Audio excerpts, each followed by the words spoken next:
Hi guys, if you want to know a little bit more about charging on your new 2026 RAV4, this is the video that you need to see. This is all about charging. So we all know now there are 4 models that you can charge in the new 2026 RAV4. Your base model, which is the SE, you have a Woodland, you have an XSE, and you have the GR, which only comes in a plug-in hybrid, guys. You cannot get that in a HEV. As you can see, today we're in the GR. There's badging everywhere. You got badging on the seat, there's badging on the keys, there's badging on the doors. Guys, it's everywhere. You're gonna know that you're in a GR. By the time this video ends, you'll know how to charge, you'll know how to schedule charging, and you know how to plug in using level 1 and level 2. So this is the first thing that you need to know.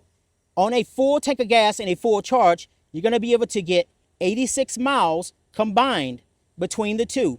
Once again, like I said, that's on a full charge and a full tank of gas. If you're just using the HEV without a charge, then you're getting 37. And if you look up top right here, you see plug-in hybrid, all-wheel drive, because it only comes in an all-wheel drive, guys. So if you look in the back of your SE, XSE, Woodland, or GR, you should see a charging kit right here. It's going to include a 240 adapter, and also on the right-hand side here, it's going to include a 120 adapter. That's for your level 1 and level 2. If using a regular outlet and plugging it in at your home, you can expect for it to take about 9 hours to charge fully using a level 1. With your level 2, it's going to take about 2.5 to 3 hours. This is going to be a different look here, and you will be able to find this around your city to be able to charge your vehicle. If it's just a regular J1772, you're going to see it on the right-hand side here. If it's a DC fast charger, which you'll only find in the XSE and the Woodland, you're going to see it on the left-hand side, and you'll see an additional door right down here, which is going to give you an additional port, and that's going to be your DC fast charging. That's your CCS1. That is not your North American charging standard. All your RAV4s do have a button up here, whether or not you have your J1772 or your DC fast charging for level 3. You'll be able to press this button here, and that's going to release your relays and allow you to pull that charger out without tugging. Before you push this button here, never ever should you pull this plug here out. That may damage your port and lead to costly repairs. By the way, not all your plug-in RAV4s are going to give you the same range. Your GR and your Woodland are going to give you 49 miles on a full charge. Your XSE is going to give you 52, and you're going to get 54 on the SE model. On the inside, we're going to talk about immediate charging or either scheduling. There's 2 areas that you can edit your schedule. You can edit it here under settings, or you can go to your main infotainment display on your energy management screen. So first thing we're going to do is we want to press the OK button here. That's going to take us to the screen here. We're going to go to vehicle settings, press it and hold it. Then you're going to see charging settings. So you can go to your scheduling, you can go to schedule events, and you can change it there. The easiest way to change it is to change it here, because you have more options and it's a little bit easier to navigate. So what we're going to do, we're going to get out of the screen. You should be out of the screen here after you leave your dealership. So we're going to get out of that, except, so we're going to go down to this lightning bolt here. I'm going to tap that.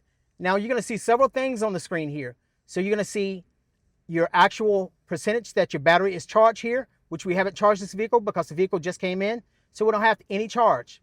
So currently on a full tank of gas, just your HEV, not your charging, you have 197 miles. So we're going to go up here. So you have your scheduling here. Now this is what I want to talk about as well.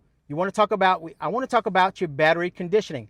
That is the cooling of the battery to a level where it's most efficient to take a charge. Now understand this about your preconditioning. If you have a lower charge on the battery itself, anytime you activate this option here, it is using energy from the battery itself. So that will drain your battery a little bit further. So unlike your BEV, I wouldn't really worry about that. So you can still use this right here, but it will consume some of your energy from the battery itself if you're using your preconditioning.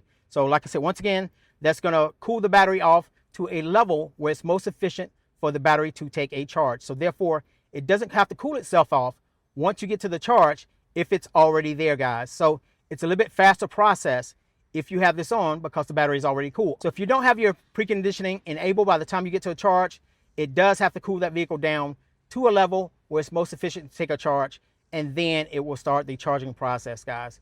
So just keep that in mind the next time you go into a charger. So you might want to enable this right here. So therefore, your charging process is a little bit quicker process. Now, if we go back here, we're going to go back up to the top here on this schedule. So currently there are no schedules on this particular charge right here. So we're going to create a schedule. So let's say that you find out that your rates are lower at 9 p.m. and then they go back up at 5 a.m.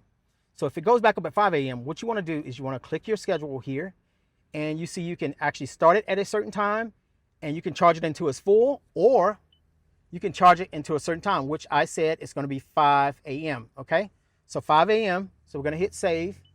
Okay, it's going to start here. So we're going to start it right here. We're going to start it. Let's go to 9 p.m. So go up here. There we go. So we're going to swipe up right here. So 9 p.m. We're going to save. So we've got it starting at 9 p.m. because that's when rates drop, and rates go up at 5 a.m. So that's where we want it to end. You can do that daily, or you can customize it. We want to charge it on certain days. We want to charge it on Mondays. We're going to charge it on Wednesdays, and we're going to charge it on Fridays. So that is your custom schedule. If you want to do it daily, just hit daily, and therefore it's going to select all your days. So we're going to hit save. So there's your schedule right there, guys. Your charging schedule starts at 9 p.m., ends at 5 a.m., and that's on Mondays, Wednesdays, and Fridays. Now, if I want to edit that because the boss decided that, hey, I need to come to the office on Saturdays as well. So we're going to go back in, rather than delete it, go back in, and we're going to add Saturday, and we're going to save it. So there you go. So now I've edited my schedule here, and it's still 9 a.m. to 5. But now the city decides, hey, the rates are still high at 9, so it's not going to drop into 11. So let's change that again. So we're going to go up here, click here, go up to 11 p.m. and hit save. So now my charging starts at 11 p.m. when rates drop, and it still goes up at 5 a.m. So there you have it, guys. So that's your charging schedule. Now, here's something that you need to know. Notice this button right here? That means the schedule is activated. So if I press this right here, that's going to deactivate it, and that's going to shut the scheduling off, as you see right here. So therefore, that means it's going to charge immediately. Now, I can add a schedule to that as well. If I want to add a schedule, I can add a schedule. Now, if I want to delete that schedule, let's go to edit. So it only appears on daily. So if you go to custom, you won't see it because it kind of covers here. But if you go to daily, you'll be able to delete that schedule. So you can delete it. So delete, yes. And now it is deleted. Without a schedule here, anytime you plug your vehicle in, it's going to be immediate. So if you look under your charging schedule and you do not see a schedule, or the schedule is disabled and not enabled, then your vehicle is going to charge immediately. Otherwise, it's going to follow that schedule based on when rates go up or when rates actually go down. So that's just how easy it is to either charge your vehicle or to create a schedule or delete or edit a schedule. So if you have any questions, make sure you drop those in the comments. But if you find the video helpful, make sure you pass this along to others if you don't have a plug-in RAV4. This is only for the 2026 RAV4. This does not apply to the previous generation RAV4 plugins, guys. This is only for your new Arena software. But as I stated, if you find the video helpful, pass it along to others. But thanks for watching and hanging out and learning about charging your new 2026 plug-in RAV4, also creating schedules, editing, and deleting as well. But thanks for watching. Find me right here on YouTube, TikTok, Instagram, and Threads, right here at Andre Drives. Take care, and we'll see you next time.